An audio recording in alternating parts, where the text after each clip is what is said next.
Welcome back to our Sunday snippets, and this week we are finishing it out with Karen using those stamps again, but she's going to be using clipping masks to color the stamps. But I wanted to show you inside of the members area where you can find this class in full length. We do have all of our Sunday snippets in there. This is inside of the Academy, by the way. If you go into 2019 members classes, you'll scroll down, you will go to number 2, and then you'll scroll to where it says, let's see here, 10 ways to work with stamps with Karen. So that full hour class will be there.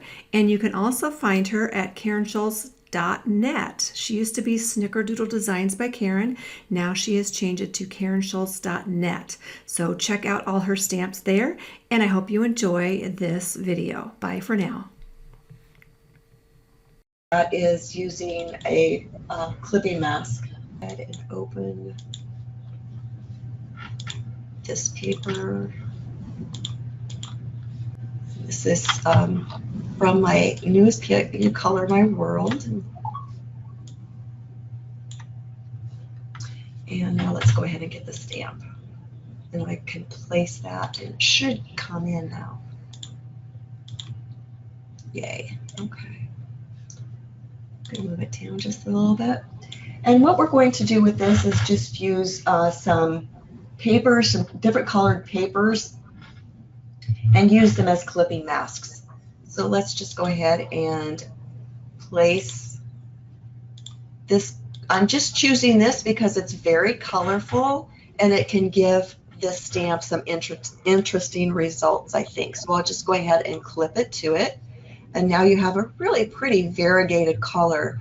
Now you could get something like this with the coloring techniques that we've used, but it's going to take a lot more time and a lot more patience to come up with something like that. So these are, they're called stratified overlays. And I will go ahead and clip that. And this is just another look. Now, if you want something a little more solid, not so variegated, you can use something a little bit with less color. This is a colorizer. And now you have a little more soft look with this. You can use regular papers that are in a kit too, and I actually really, really love that technique. So let's go ahead and place this paper coordinates with, I'm going to get rid of these right now and clip that to this stamp.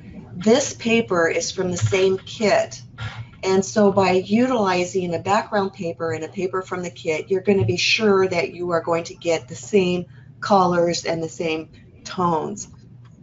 It's really light, obviously, you can see that. So you can always add a levels adjustment to make that darker. And you would do that by clicking the blue and white circle, clicking on levels, and then just dragging this adjustment layer over. But it has to be on top of the paper, and it came in below. So we'll just go ahead and drag that over. And it is clipped to the mask. Okay. So now you can get more of a darker look. You can actually see it, and you still are within the same colors from your kit. Any questions on that? Again, it's very simple. Yeah, people are saying nice. That's very cool. Agree.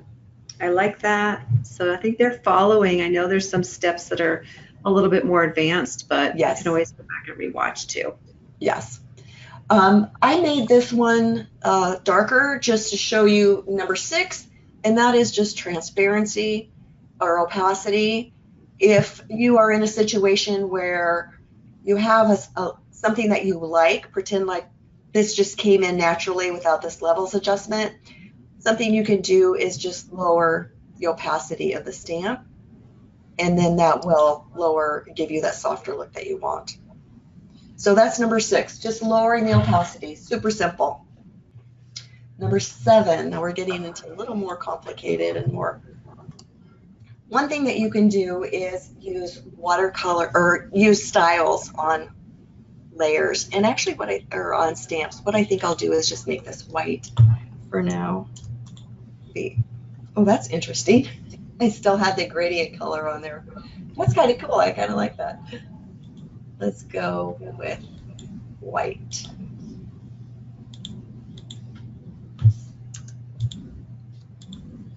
Okay, I'll just make a whole brand new layer and make that white. And I'm going to go ahead and get a stamp here and come over to this styles. This isn't, I'm a little off kilter here because the other example I had I thought was maybe a little more streamlined for you, but this will work. You can go ahead and apply styles to stamps as well. Watercolor styles are really great for something like this because they can be blended, like you can get a nice blended color with a watercolor style. You can get those, That's cool. Anywhere. You can also use styles that I have another one in here that sometimes you might see a style that you really like the color of, but it might have a bevel or something on it that you don't necessarily like. So let's go with this one. So this is a stratified rock style, and I really like the color on it, the variation, but not quite so crazy about the beveling here. So what we want to do is go back to our layers panel, double click on the FX, and when the style settings box opens, we can make adjustments to this. And it's the bevel that I don't like, so I'm just going to take this down. If I take it all the way down to 0, you would think that there would be no effect, but you still can see a slight effect on the butterflies, and I really like that. There's looks like a little bit on the leaf. I'm just going to change this up to 2. That actually might even be a little bit much, so I'm going to type in 1 because it's easier than trying to adjust that. And I like that. I think that looks nice. It again depends on your background and what you're doing with it, but it can look really pretty.